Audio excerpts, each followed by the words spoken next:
Boa noite. Boa noite. Sérgio Moro define prazos para julgar Lula sobre o triplex no Guarujá e nega pedidos da defesa e da acusação para convocar mais testemunhas. Justiça manda ex-gerente da Petrobras devolver mais 90 milhões de reais. Na delação, Pedro Barusco já entregou mais de 250 milhões. Temer considera fantasiosa a acusação de encontro para acertar propina. Segundo o ex-diretor da Odebrecht, seriam 40 milhões de dólares para o PMDB. Polícia faz mega operação contra o PCC na Grande São Paulo. Quase 300 homens executam ordens de prisão e busca e apreensão. Pacientes reclamam de demora para marcar dentista em postos de saúde. Nossa reportagem constatou o problema em várias unidades da Prefeitura de São Paulo. Queda nas vendas do comércio e do varejo provoca o fechamento de lojas. Áreas comerciais de São Paulo refletem a retração acumulada da economia. O Jornal da Gazeta está no ar.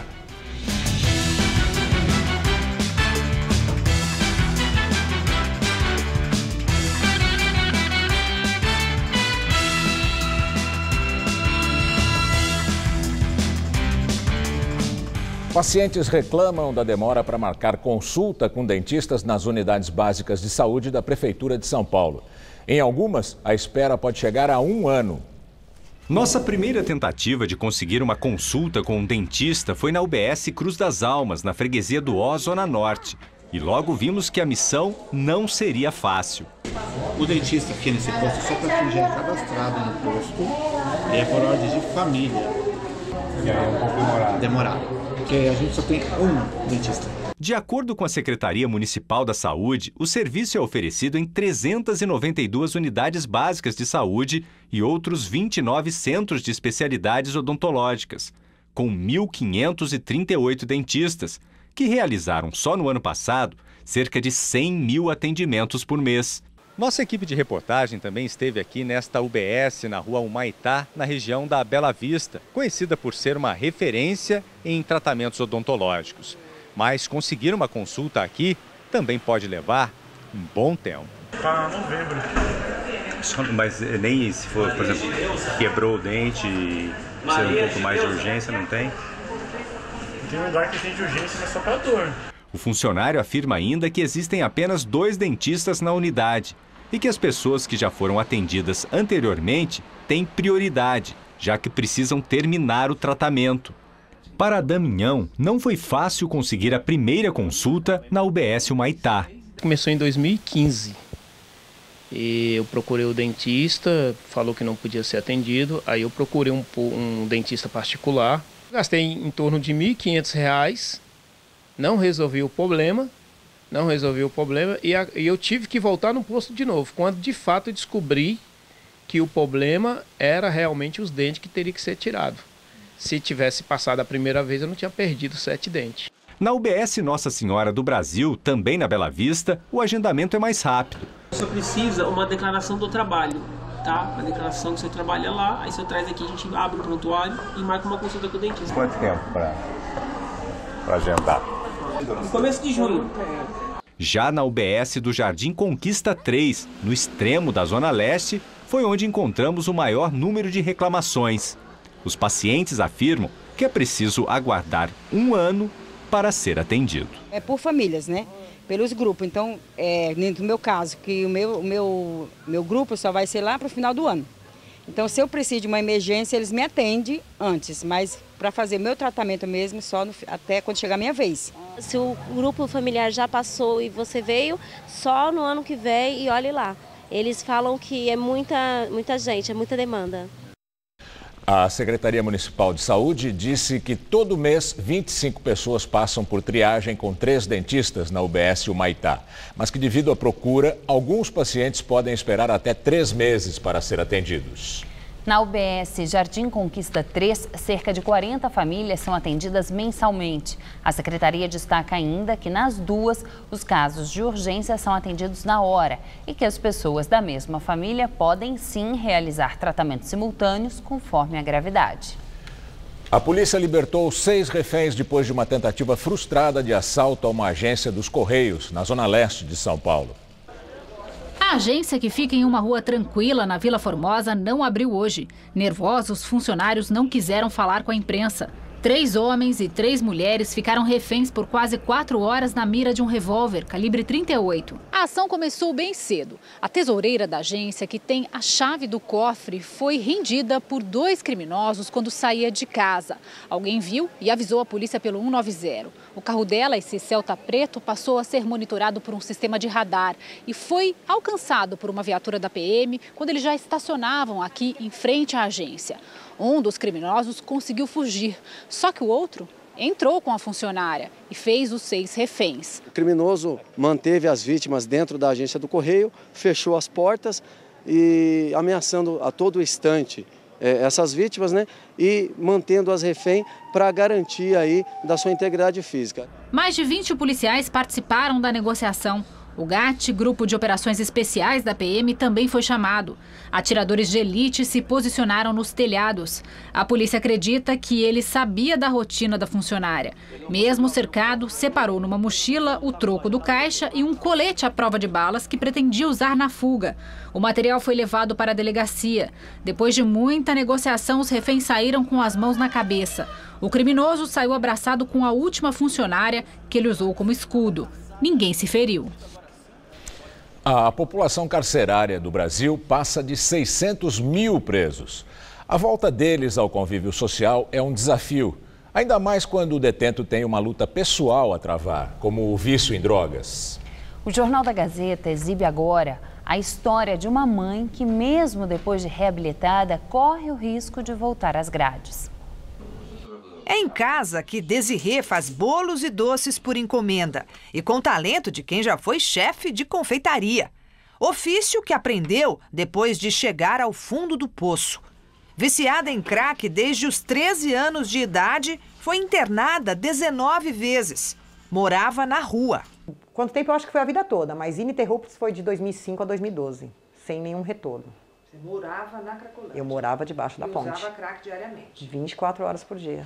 Nesse mesmo ano, foi presa com 30 gramas de crack e condenada a 6 anos de prisão por tráfico de drogas. Estava grávida. Enzo nasceu na cadeia, onde a mãe ficou durante 6 meses. Beneficiada por um habeas corpus, ganhou o direito de recorrer da sentença em liberdade. Hoje, livre do crack, além da confeitaria, trabalha para a Secretaria de Saúde do Estado. Ajuda a reabilitar viciados em drogas na Cracolândia. Porque eu, quando lá dentro, achava que meu fim era ali. E que eu ia morrer ali, que não tinha saída para mim. Eu não via perspectiva nenhuma de vida para mim. E eu sei que existe um mundo maravilhoso aqui fora. E que a gente tem possibilidade de tudo, entendeu? O ser humano pode tudo. Desirê também estuda. Está terminando o ensino médio. Quer cursar a faculdade de gastronomia. Planos que cobranças do passado podem interromper. Durante os últimos 5 anos, Desirê recorreu da decisão às instâncias superiores, mas perdeu. A última derrota foi no Superior Tribunal de Justiça, em Brasília, que manteve a condenação. Nesta semana, o Ministério Público Federal pediu que ela volte para a cadeia para cumprir a pena. Depende apenas de o juiz expedir a ordem de prisão, o que pode acontecer a qualquer momento. A advogada dela está apelando agora ao Supremo Tribunal Federal, o último recurso do processo.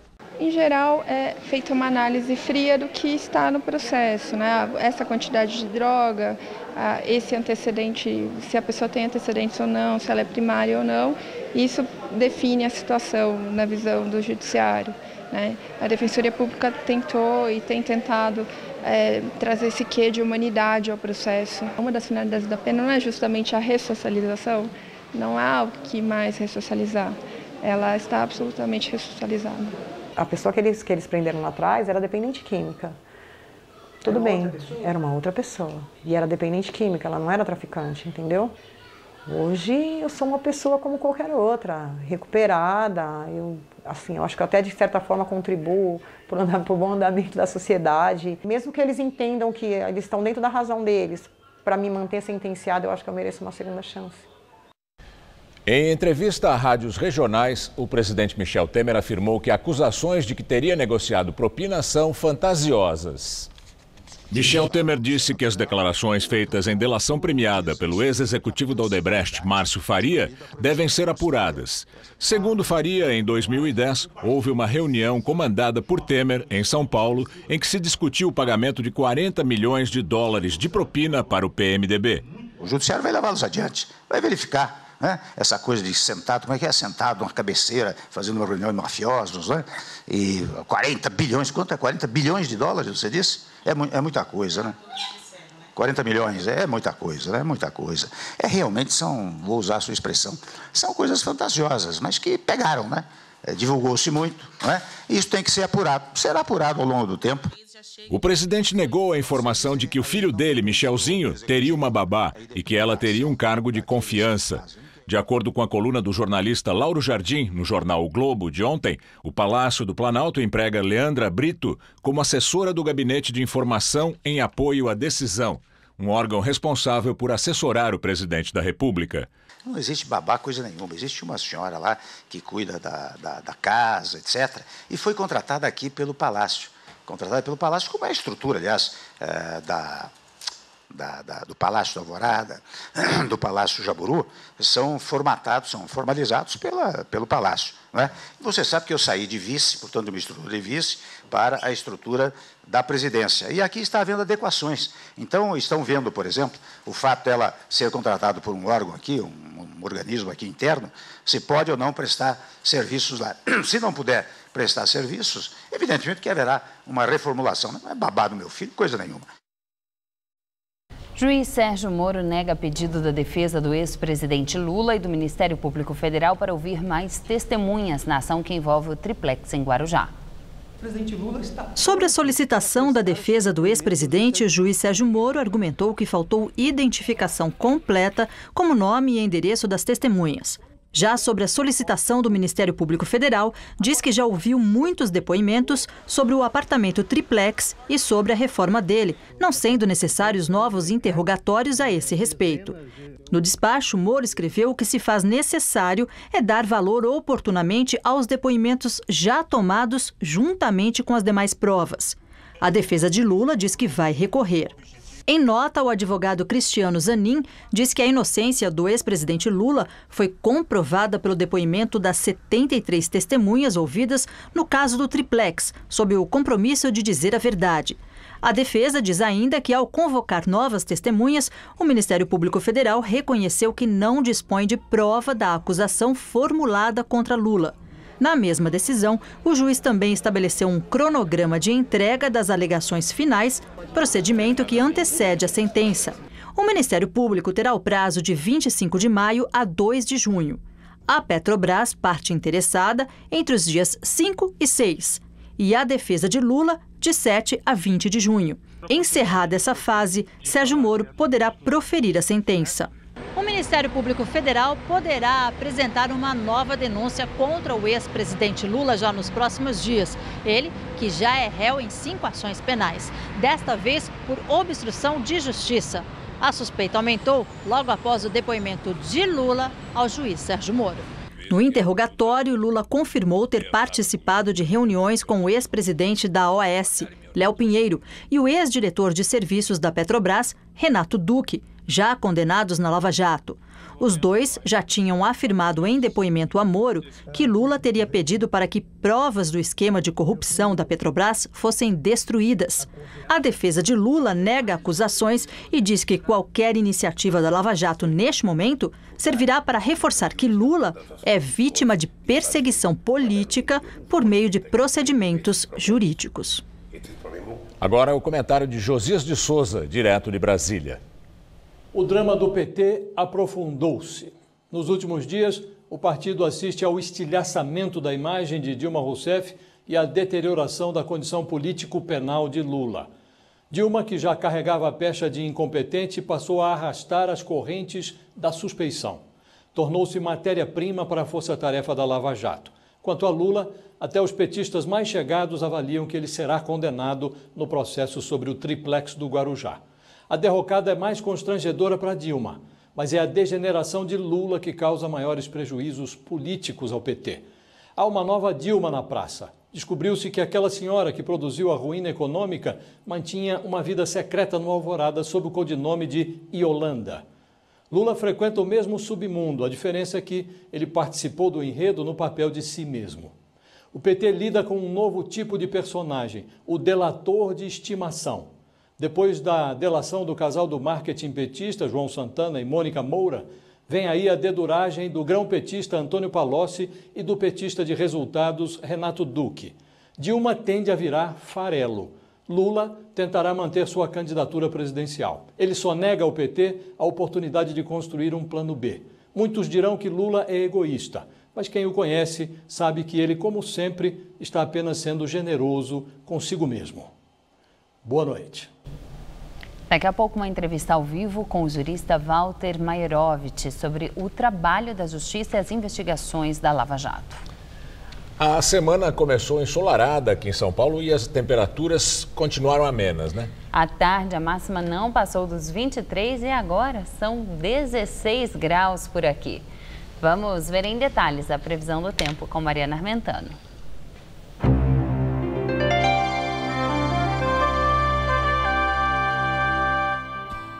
Calor mesmo só na metade norte do Brasil. No sul e aqui no sudeste, as temperaturas continuam amenas nessa terça-feira. Pode chover amanhã entre o centro-sul da Bahia, passando por Minas, norte de São Paulo, região centro-oeste, norte, até o Maranhão. Sendo que nessas áreas mais escuras, as chuvas acontecem a qualquer hora. No sul, o tempo fica firme na maior parte da região, mas o dia ainda vai ser de muita nebulosidade em toda a faixa leste e até de chuvas fracas a qualquer hora entre o litoral gaúcho e de Santa Catarina. Vamos ver como ficam as temperaturas em algumas cidades? Olha só, em Curitiba, frio hoje de madrugada de até 9 graus e máxima amanhã à tarde de 19. No Rio de Janeiro, muita nebulosidade, chuviscos e máxima só de 26. Já em Cuiabá, mesmo com a chuva a qualquer hora, faz calor de até 30 graus. E em Recife, dia de sol, tempo firme e calorão de 32 graus por lá. Para São Paulo, a previsão é a seguinte. Para toda a faixa leste de São Paulo, falando inclusive do litoral e aqui da capital, a umidade que o vento traz do mar deixa o céu com muitas nuvens e o sol aparece tímido, mas não vai chover não. Já no oeste e no norte do estado, o sol também aparece pouco, mas há previsão de chuva a qualquer hora do dia. Em Araçatuba, teremos mínima de 19 e máxima de 25 graus. Em Franca, os termômetros vão ficar entre 17 e 24 graus. E em São José dos Campos, mínima de 11 e máxima só de 21. Vamos ver como ficam os próximos dias aqui na capital? Olha só, nessa madrugada, mínima de 13 e máxima amanhã à tarde de 22 graus. Na quarta-feira, teremos temperaturas entre 14 e 21, ainda com muita nebulosidade. E aí, na quinta-feira, essas nuvens vão ser de chuva, com máxima prevista de 23 graus. Morreu na madrugada desta segunda-feira o publicitário e pintor José Zaragoza. Zaragoza foi um dos fundadores da agência DPZ, uma das mais importantes do país. O Z da DPZ tinha 86 anos e morreu na casa dele, nos Jardins. O publicitário vai ser velado amanhã no cemitério Horto da Paz, em Itapecerica da Serra, na Grande São Paulo. Depois, vai ser cremado em cerimônia reservada à família. Zaragoza nasceu em Alicante, na Espanha, e passou a infância em Barcelona. Ele vivia no Brasil desde 1952. Pelo menos 32 prefeitos e ex-prefeitos de municípios do interior de São Paulo estão envolvidos num golpe milionário contra o INSS. Esses prefeitos contrataram sem licitação um escritório de advocacia que prometia, com uma manobra jurídica, descontos no recolhimento de contribuições da Previdência. Segundo a denúncia do Ministério Público, o esquema foi armado pelo advogado Alessio Castellucci Figueiredo. Como os descontos nunca existiram, os prefeitos e ex-prefeitos estão recebendo multas milionárias da Receita Federal. Segundo o promotor do caso, o advogado embolsou mais de 70 milhões de reais com o golpe. Houve atraso na saída dos ônibus hoje de manhã em 3 regiões de São Paulo. Os passageiros foram prejudicados na Zona Norte, Sul e Leste. Tudo porque o Sindicato dos Motoristas e Trabalhadores em Transporte Rodoviário Urbano fizeram uma assembleia para decidir se haverá paralisação amanhã. O objetivo da entidade é retirar todos os ônibus de circulação na cidade entre 2 e 5 da tarde. A categoria está em campanha salarial há algumas semanas, sem acordo com o sindicato patronal até agora. Os trabalhadores pedem 5% de aumento real, além da reposição da inflação. Já o Sindicato das Empresas de Transporte Coletivo Urbano de Passageiros de São Paulo oferece reajuste de 3%, dividido em 2 parcelas. A proposta foi negada em Assembleia dos Funcionários na última quinta-feira, dia 11. Na sexta, o sindicato já havia promovido atrasos na saída das frotas como forma de protesto e preparação para o movimento previsto para terça-feira. Justiça manda ex-gerente da Petrobras, Pedro Barusco, devolver cerca de 90 milhões de reais. A determinação é da juíza Maria da Penha Nobre Mauro, da 5ª Vara Empresarial do Rio de Janeiro. A magistrada decidiu que Pedro Barusco deve devolver todo o dinheiro que obteve de propinas de contratos da Sete Brasil com estaleiros, além do bônus que recebeu por ter sido dirigente da empresa. Em valores atualizados, são cerca de 90 milhões de reais que devem ser devolvidos. A Sete Brasil foi criada em 2010 especialmente para gerenciar a compra de sondas para o pré-sal. Em delação premiada, Pedro Barusco confirmou que os 5 estaleiros contratados para fornecer as 28 sondas necessárias pagaram propinas. Em sua defesa, Barusco alegou que já devolveu todo o dinheiro à Petrobras quando fechou o acordo de delação premiada em 2014. Na época, ele restituiu à estatal 97 milhões de dólares, cerca de 253 milhões de reais. No entanto, na avaliação da juíza, essa é uma questão entre ele e a Petrobras, não tendo relação com a Sete Brasil, que tem o direito de receber de volta a parte desviada pelo seu ex-executivo. Na Lava Jato, Pedro Barusco foi condenado a 15 anos de prisão pelos crimes de lavagem de dinheiro, associação criminosa e corrupção passiva. Devido ao acordo de delação, Pedro Barusco cumpre pena em regime domiciliar no Rio de Janeiro. Ele também presta serviços comunitários. Atualmente, a Sete Brasil está em recuperação judicial. A empresa pertence ao BTG Pactual, Fundos de Pensão Petros e Funcef e os bancos Santander e Bradesco. A companhia tem dívida de cerca de 14 bilhões de reais. A Procuradoria-Geral da República se manifestou contra a extensão da liberdade concedida ao ex-ministro José Dirceu ao ex-diretor da Petrobras, Renato Duque.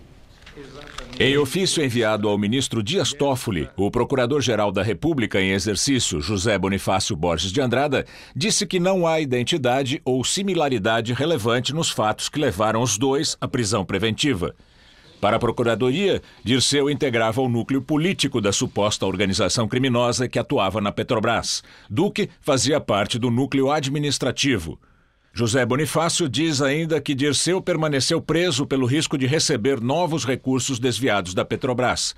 Duque ficou preso antes de ser condenado pelo risco de transferir recursos para fora do país. O ministro Edson Fachin era relator do caso na segunda turma, mas ele foi voto vencido no colegiado que mandou soltar o ex-ministro. Assim, a ação passou a ter Dias Toffoli como relator, que já deu o primeiro voto a favor da liberdade de Dirceu. Além de Fachin, também foi voto vencido o ministro Celso de Mello. Votaram pela libertação de Dirceu, além de Toffoli, os ministros Ricardo Lewandowski e Gilmar Mendes. Depois da decisão do Supremo, o juiz Sérgio Moro mandou que Dirceu ficasse sob vigilância eletrônica. Dirceu está em Brasília desde o dia 3 e não pode sair do Brasil. Ele deve ficar na capital federal até o julgamento de um recurso no Tribunal Regional Federal da 4ª Região, em Porto Alegre, órgão que revisa as decisões de Moro. Se for condenado em segunda instância, ele pode voltar para a cadeia. A defesa de Renato Duque contesta o parecer da Procuradoria-Geral da República. No documento enviado ao Supremo, os advogados do ex-diretor de serviços da Petrobras diz que há íntima conexão nas acusações envolvendo os dois. Por isso, reforçaram o pedido para a liberdade de Duque. E agora vamos ao comentário de política com Bob Fernandes. Lula é réu em 5 processos e enfrenta 2 julgamentos. Um é o da Justiça, o outro julgamento antecede e alimenta o julgamento na Justiça. Esse julgamento vale-se da opinião pública e, óbvio, chega à opinião pública via noticiário e manchetes. Sua construção já é um julgamento prévio. Nesse julgamento, o midiático, Lula já foi condenado há muito tempo. Mesmo assim, Lula resistia, ao menos até antes dos rounds das últimas semanas. No bastião da opinião pública, Lula seguia como favorito para a eleição de 2018. A se ver as pesquisas depois dos últimos rounds. A luta do século, depoimento do réu Lula ao juiz Moro, foi antecedida por um pacotaço de delações e sucedida, não por acaso, um dia depois, pela liberação das delações do marqueteiro João Santana e de Mônica Moura. Delações de explosivo potencial, inclusive emocional, pela proximidade de Santana com Lula, com Dilma e campanhas presidenciais desde 2006. Agora, Palocci, ex-ministro da Fazenda, delatará tensão no coração do petismo, mas não apenas.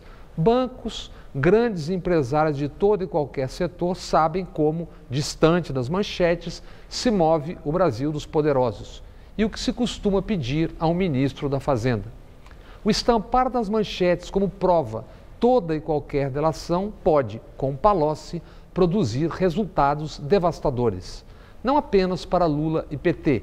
Todos agora dependem de Palocci, de até onde o frio e calculista Palocci deseja, quer e precisa ir. Perceba-se, sumiram do noticiário político-policial os demais delatados de grande dimensão política. A começar por Temer, 8 ministros, 3 presidenciáveis do PSDB e a cúpula do PMDB. E Lula? Lula não foi ministro porque assim seria julgado pelo Supremo, o mesmo Supremo que permitiu a Moreira Franco ser ministro. O Supremo não quis o ônus Lula, ônus seja da condenação, seja da absolvição. E isso tudo não foi movido para acabar em absolvição. Tem delações, provas, contraprovas, leis, mas acima de tudo tem o fator humano.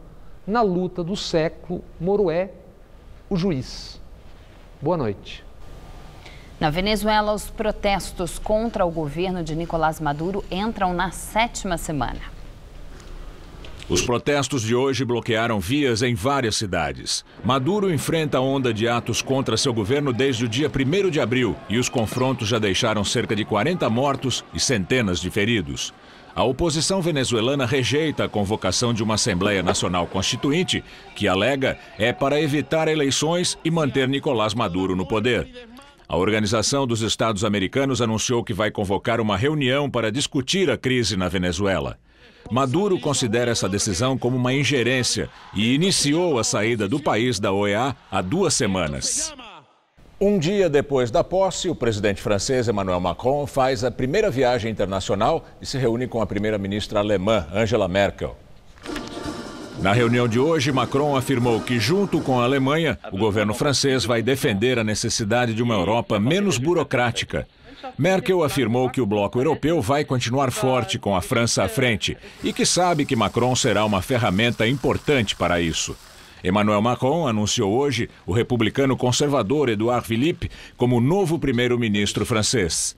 A escolha é parte da estratégia de Macron para conseguir apoio nas eleições legislativas de junho, aumentando as chances de conquistar a maioria na Assembleia Nacional e ter assim o caminho facilitado para propor reformas. No primeiro discurso depois da posse, Macron prometeu superar as divisões da sociedade mostradas na campanha eleitoral. A polícia de São Paulo fez hoje na cidade de Tiradentes a operação chamada Inconfidência Mineira, cumprindo 31 mandados de prisão contra supostos integrantes do PCC, o primeiro comando da capital. Os suspeitos são acusados de tráfico internacional de drogas, assalto a bancos e associação criminosa.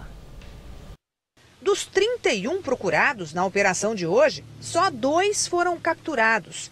Michel Barbosa, o Gordão, e o libanês Mohamed Hassan, o Hezbollah, que, segundo a polícia, controlava o comércio de drogas do PCC na cidade de Tiradentes, Zona Leste. Outros 2 estrangeiros, um da Nigéria e outro da África do Sul, atuavam no mesmo grupo. Isso demonstra indícios de tráfico internacional. Só que não o tráfico internacional que vem de fora do país para o Brasil, porque nós já conhecemos a rota, que é Pedro Juan Caballero, Paraguai e Bolívia, basicamente. Na verdade, essa rota aí seria uma rota mais de exportação de drogas. Por exemplo, esse nigeriano que foi preso, há indícios de que ele se utilizava de mulas para mandar drogas para outros países da África. Representando os negócios do PCC. Representando os negócios do PCC. Da lista, 10 criminosos estão em presídios do estado, porque já cumprem pena por outras condenações. E 19 bandidos que não estavam em casa hoje, quando a polícia chegou, permanecem foragidos. O delegado não acredita que eles tenham sido avisados da operação. Foram apreendidos 2 computadores, celulares e 3 quilos de maconha. A investigação que deu origem à operação de hoje começou há 1 ano, quando foi preso aqui em Guarulhos, no bairro dos Pimentas, um membro da quadrilha que atua como guardião de dados. Com ele, a polícia encontrou 2 malas repletas de planilhas com informações sobre mais de 100 de integrantes do PCC que atuam na venda de drogas na zona leste de São Paulo. Com a ajuda do Ministério Público, a polícia cruzou esses dados com fontes oficiais e diz ter identificado, além da de Cidade Tiradentes, outras 5 células da facção criminosa. Nós sabíamos que pelo menos metade desses presos já se encontravam cumprindo pena no sistema carcerário. O objetivo dos mandados de prisão foi justamente impedir que esses indivíduos saíssem através de algum benefício ou através de alguma progressão de pena. E o objetivo principal da Polícia Civil era justamente apreender documentos que ligassem todos esses alvos à organização criminosa para que nós obtenhamos a condenação, que é inclusive o objetivo do Ministério Público. Só em uma célula existiam 31 alvos. Nós temos ainda mais 5. Então a gente pode mensurar mais ou menos um número a partir disso aí. O presidente Michel Temer admitiu hoje que estuda ampliar a faixa de isenção do imposto de renda. Hoje, a isenção é para quem ganha até R$ 1.903. Segundo o presidente, ainda não há nada de concreto sobre a ampliação da alíquota, que causaria uma queda da arrecadação do governo. Em várias regiões de São Paulo, o comércio ainda sofre com a crise econômica. E com o movimento fraco, muitos comerciantes optam por fechar as portas. A Rua Clélia, na Lapa, é um dos principais endereços comerciais da Zona Oeste. Local onde o Gregory e a família estão apostando no público vegano para alavancar as vendas. Esses 3 anos foi bem complicado, né? A gente pensou em várias vezes abandonar mesmo, fechar. Muitas vezes pagava a conta do bolso, né? Mas fomos resistentes e mudamos a estratégia. Sem lucro, muitos comércios que abriram na região nos últimos 3 anos fecharam.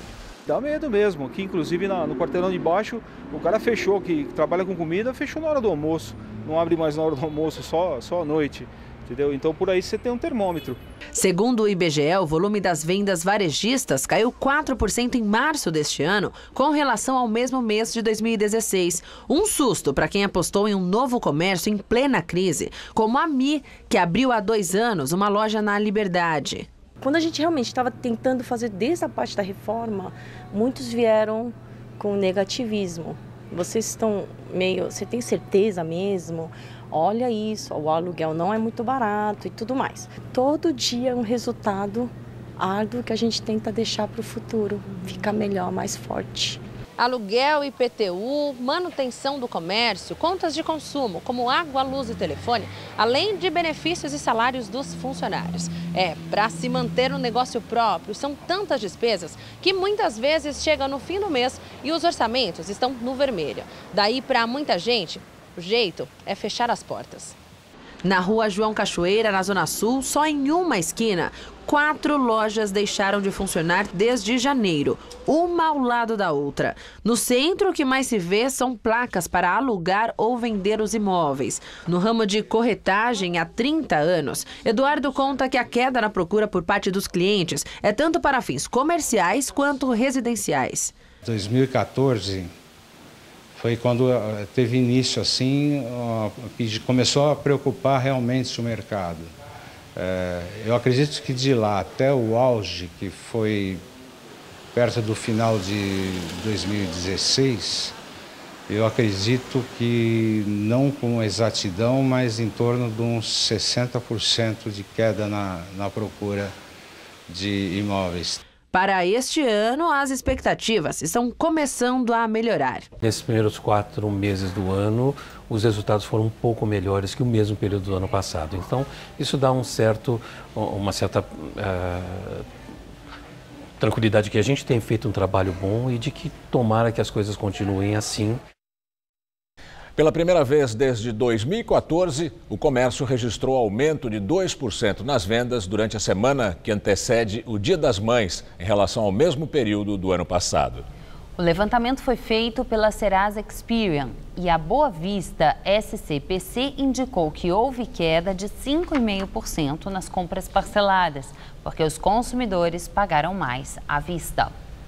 A economia brasileira voltou a crescer no primeiro trimestre deste ano. É o que mostra a prévia do PIB do Banco Central, que registrou um crescimento de 1,1% no período de janeiro a março, em comparação com o trimestre anterior.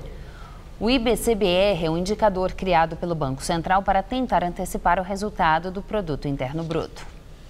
Vamos agora ao comentário de economia com Denise Campos de Toledo.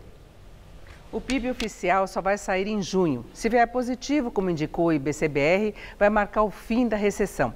Agora é ver qual será o ritmo de reação daqui para frente. O primeiro trimestre pode ter tido crescimento, mas março foi muito ruim, com queda pesada da produção industrial, das vendas do comércio e dos serviços. A agropecuária que tem mais segurado a reação de atividade, até pela super safra. A retomada da economia ainda não tem muita firmeza, tanto que o mercado, segundo o relatório Focus, também do Banco Central, prevê agora uma expansão do PIB de 0,5% este ano, após várias semanas de pequenos cortes. 0,5% é pouco para fazer frente a desafios como o desequilíbrio das contas públicas e o desemprego. Sem crescimento maior, a arrecadação não reage. Com receita fraca, o governo segura mais os gastos, investimentos que poderiam ajudar na retomada. Por outro lado, esse ritmo de expansão, embora se espere uma aceleração para 2,5% em 2018, não garante sequer estabilidade do desemprego, que já atinge mais de 14 milhões e 200 mil trabalhadores. O governo pode até adotar medidas pontuais, como a liberação das contas inativas do Fundo de Garantia, para dar algum impulso. As vendas agora, no Dia das Mães, já contaram com esse reforço. Mas o principal instrumento que dispõe para estimular a mesma atividade, sem atrapalhar outros ajustes da economia, é o corte dos juros. A expectativa é que a taxa básica, hoje em 11,25% ao ano, caia até 8,5% no final de 2017. Mas talvez dê para ele ir além disso ou com mais rapidez. As projeções de inflação continuam em queda forte. O mercado já prevê variação de apenas 3,93% do IPCA este ano e de 4,36% no ano que vem. Se o Banco Central não aproveitar para intensificar o corte dos juros, a recessão pode ter um custo ainda maior para o país. Quando se pensa no desemprego, não dá para imaginar que o ajuste fiscal e a recuperação esperada da confiança dos agentes econômicos, grande aposta do governo, possam impulsionar a atividade a ponto de garantir uma virada de cenário ainda este ano. Juros em queda têm mais impacto, não só pelo estímulo mais direto ao consumo, mas também pelo alívio que podem trazer para o endividamento de consumidores e empresas, outra trava à retomada da economia. Eu volto na quinta, até lá. O governador Geraldo Alckmin, do PSDB, anunciou a capitalização da Sabesp na Bolsa de Nova York. O evento foi a primeira agenda oficial do tucano nos Estados Unidos, numa viagem para apresentar projetos a investidores, que vai acontecer até quarta-feira. O Programa Estadual de Desestatização, PED, aprovou na última sexta-feira a realização de estudos para a capitalização da Sabesp. A proposta prevê a criação de uma sociedade anônima para exercer o controle acionário direto sobre a Sabesp, que é uma empresa de economia mista. O Estado de São Paulo continuará detendo participação acionária suficiente para garantir o controle da empresa. O governador disse que pretende criar uma holding de saneamento básico que irá reunir a Sabesp e outras empresas subsidiárias. Holding é uma empresa que possui a maioria das ações de outras companhias e que, por isso, centraliza o controle sobre elas. As ações da empresa fecharam em alta de 1,71%, cotadas a R$ 17,80. Fundada em 1973, a Sabesp é a maior empresa de saneamento das Américas e a quarta maior do mundo em população atendida. Possui 27,7 milhões de clientes. Após participar do evento, Alckmin afirmou estar preparado para ser o candidato do PSDB à eleição presidencial do ano que vem. Contudo, ressaltou que ainda é cedo para tratar do assunto. Há pouco nós informamos que pelo menos 32 prefeitos e ex-prefeitos de municípios do interior do estado de São Paulo estão envolvidos num golpe milionário contra o INSS. Esses prefeitos contrataram sem licitação um escritório de advocacia que prometia, com uma manobra jurídica, descontos no recolhimento de contribuições da Previdência, e o esquema teria sido orquestrado pelo advogado Alessio Castellucci Figueiredo. O Jornal da Gazeta não conseguiu contato por telefone com o advogado Alessio Castellucci Figueiredo. Ao site G1, o advogado disse que não vai se pronunciar sobre o caso, que corre em segredo de justiça. E agora as notícias do esporte com Juliana Verbonen e Michele Gianella. Depois, entrevisto ao vivo o jurista Walter Maierovitch. Começou o Campeonato Brasileiro e a estreia dos times paulistas. Teve fracasso e também goleada, né, Michele? Boa noite. Verdade, Juliana, boa noite. Pois é, né? O Palmeiras estreou com tudo, goleou o Vasco em casa no retorno do técnico Cuca ao time. Já o Santos e o São Paulo perderam na primeira rodada e agravaram a situação já delicada dos técnicos Rogério Ceni e Dorival Júnior. O Corinthians empatou em casa diante da Chapecoense. Vamos aos gols do final de semana. O Cruzeiro recebeu o São Paulo no Mineirão e aos 2 minutos da segunda etapa, Diogo cobrou rápido lateral, Alisson avançou livre e tocou para Ábila fazer o único gol da partida. Cruzeiro 1, São Paulo 0, placar final. Jogando em casa, o Corinthians abriu o marcador nesse toque de Rodriguinho para Jô, que fez o dele, mesmo no meio de 2 zagueiros. 1-0 Corinthians. O empate da Chapecoense veio na bola cruzada que bateu na trave e no rebote Wellington Paulista completou. Final, Corinthians 1, Chapecoense também 1. No Maracanã, o Fluminense fez o primeiro diante do Santos com Henrique Dourado, 1-0. O empate do Peixe veio nessa linda cabeçada de Victor Ferraz, 1-1. O Fluminense pulou novamente na frente após essa jogada que o juiz marcou pênalti. Na cobrança, Henrique Dourado converteu para o time carioca. O terceiro do Fluminense foi marcado nesse chute forte do equatoriano Júnior Sornosa. O Santos ainda diminuiu com Hernandes, completando a bola cruzada dentro da pequena área. Fluminense 3, Santos 2. No Allianz Parque, muita festa para a reestreia do técnico Cuca diante do Vasco. Mais de 33 mil pessoas no estádio acompanharam o Palmeiras abrindo o placar na cobrança de pênalti de Jean. O segundo veio do chute do próprio Jean pela direita e no rebote, Guerra empurrou para dentro. Na etapa complementar, Tchê cruzou na medida para o colombiano Borja marcar o terceiro. Para completar a goleada, Borja marcou o segundo dele no jogo, dessa vez cobrando pênalti. Palmeiras 4, Vasco da Gama 0. Pois é, o Cuca de pé direito e o São Paulo indo muito mal, né? Verdade, o Cuca começou muito bem, 4-0, o time continua agora com bastante confiança. O Borja, que não vinha jogando nada com o Eduardo Batista, fez 2 gols nesse jogo, tá muito feliz, tá jogando, falou que tá mais animado, não falou mal do outro técnico, claro, né? Mas ele falou que tá muito mais animado para trabalhar junto com o Cuca. E o Rogério Ceni realmente veio numa fase muito ruim, 1-0 novamente, mas para ele tá tudo bem porque ele tá fazendo um bom trabalho no time. Enfim. Boa noite para você. O tempo dirá. Boa noite, Juliana. Obrigada. Faz parte da maternidade criar os filhos para que um dia eles ganhem o mundo. Muitos saem de casa para viajar, casar, estudar em outra cidade ou até para outro país. Mas esse crescimento pode trazer uma certa tristeza, conhecida como a síndrome do ninho vazio. É a melhor coisa do mundo. É um amor incondicional. A razão manda criar os filhos para o mundo. Então, um dia, se tudo sair conforme o previsto, será natural que o Inácio e o Pedro deixem a casa dos pais. Quero mais é que eles vão para o mundo, né? apesar do coração ficar desse tamanho. Eu costumo brincar que quando a gente tem filhos, a gente ganha o ponto mais forte e o mais fraco. Parece que foi ontem que eles estavam lá na maternidade, pequenininhos, chorando.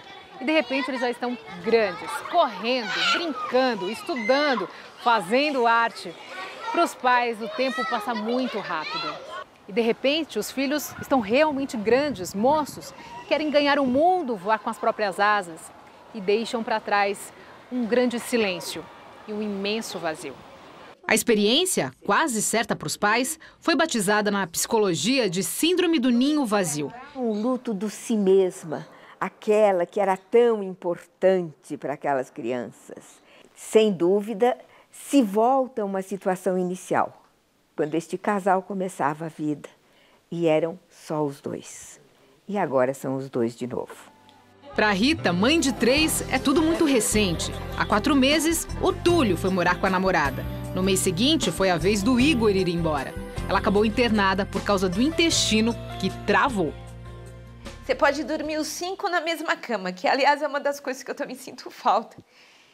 É de ter os 5 na mesma cama. Mas eu tô feliz porque eu acho que de uma forma ou de outra a gente cresce e esse crescimento a gente quer passar para os filhos. Felicidade e tristeza, tudo ao mesmo tempo agora, uma mistura. Desafio também para os filhos. Eu não sabia que ela ia sentir tanto, porque ela sempre foi uma pessoa que sempre falou, meu, crescem, filhos, vocês devem crescer, vão atrás dos seus sonhos, etc. Fomos atrás dos nossos sonhos e acabam saindo de casa, mas assim, não sabia que ela ia sentir tanto. A princípio, o Igor queria que eu viesse morar aqui com ele, só que aí depois que eu vi como minha mãe e meu pai ficaram, eu desisti. Faz 2 anos que a Consuelo aprende a lidar com o tal vazio. E o primeiro passo foi reconhecer que, ok, dói mesmo. Eu pensava assim, eu disse, mas como que essa mãe está sofrendo tanto quando os filhos estão tão bem, né? Ou pela oportunidade que ela está dando para eles. Ai, meu Deus, será que ela não tem outra coisa para fazer? Ou será que ela é tão fraca? Ao invés, eu me encontrei na mesma situação e voltei a muitas delas e fui pedir desculpa. Durante o processo, ela foi fundo. Chorou e sentiu profundamente a tristeza até entender que era a hora de reagir. Ajudou quando ela se deu conta de que sair da dor também faria bem para o Cosimo, que estuda em Milão, e para a Alegra, que está em Nova York. E mais, assumiu que ser feliz era responsabilidade dela e não dos filhos. É me manter ocupada, fazer bastante ginástica, ter outros interesses e, se nada disso der certo, um copo de vinho.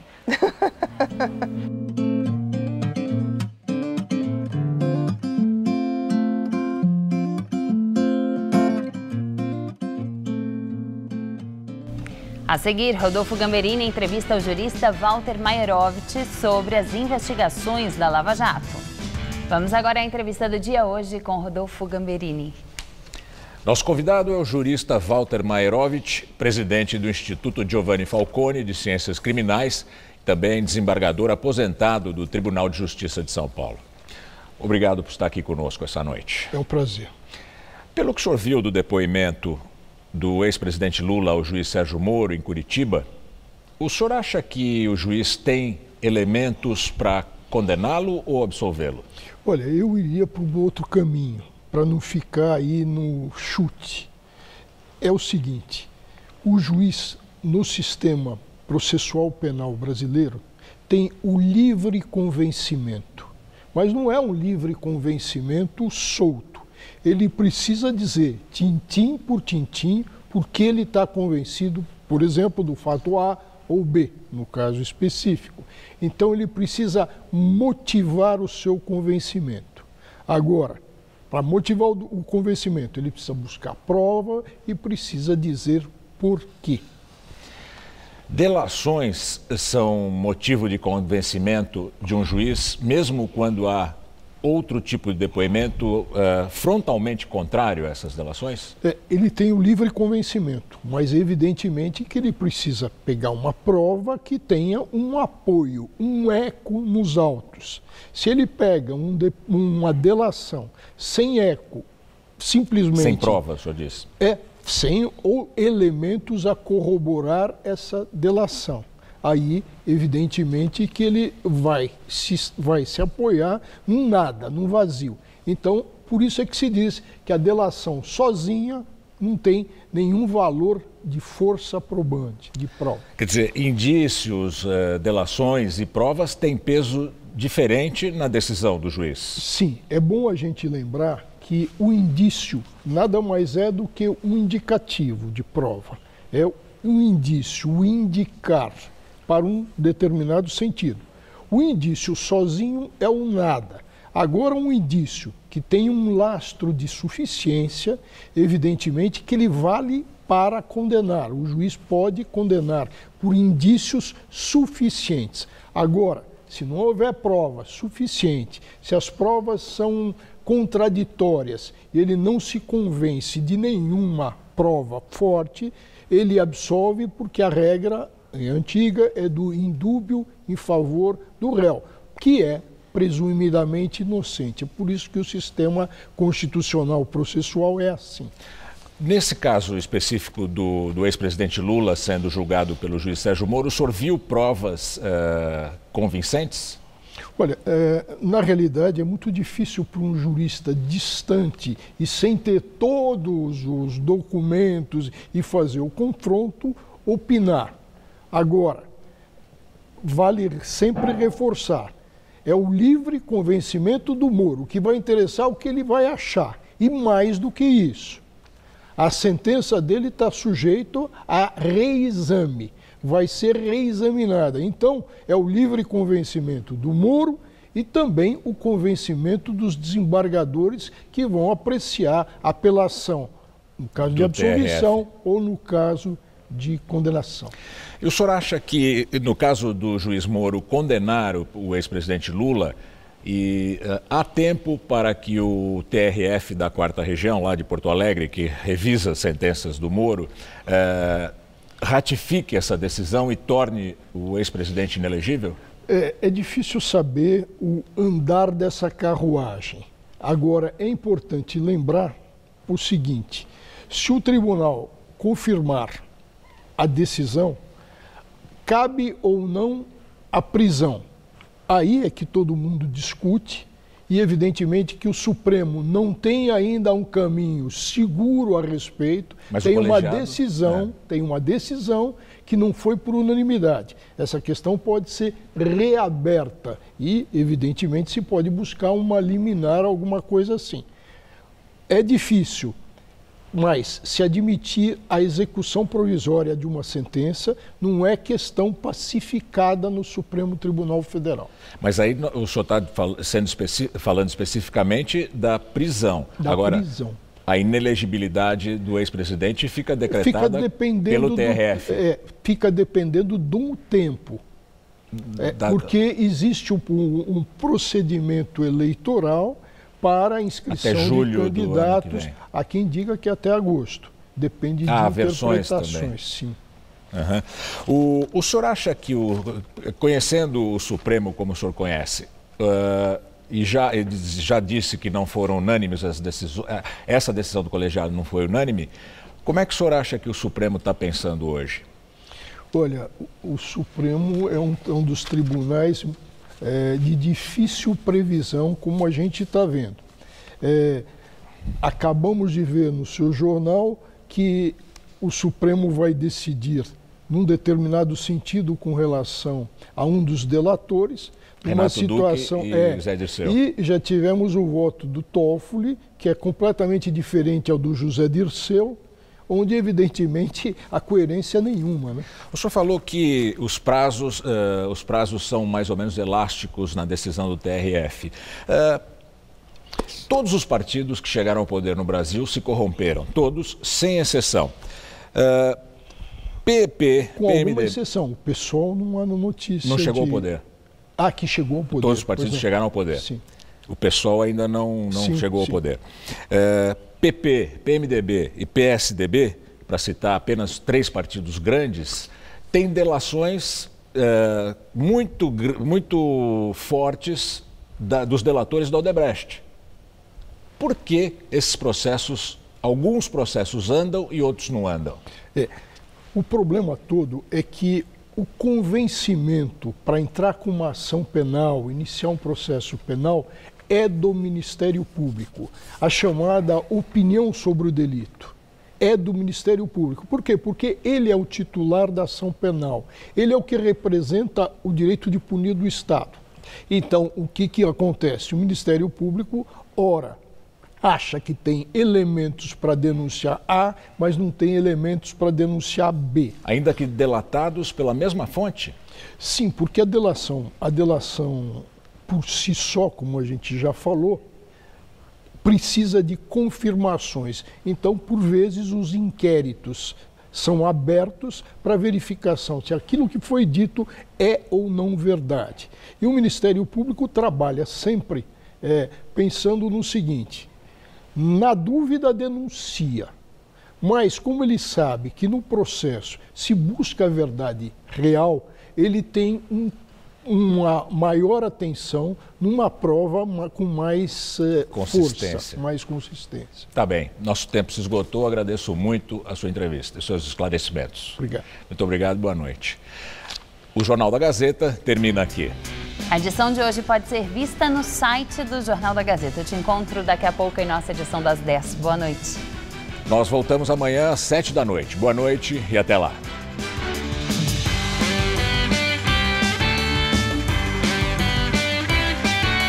O Unifom recebe o filósofo Mário Sérgio Cortella no Todo Seu de hoje, 10h30 da noite.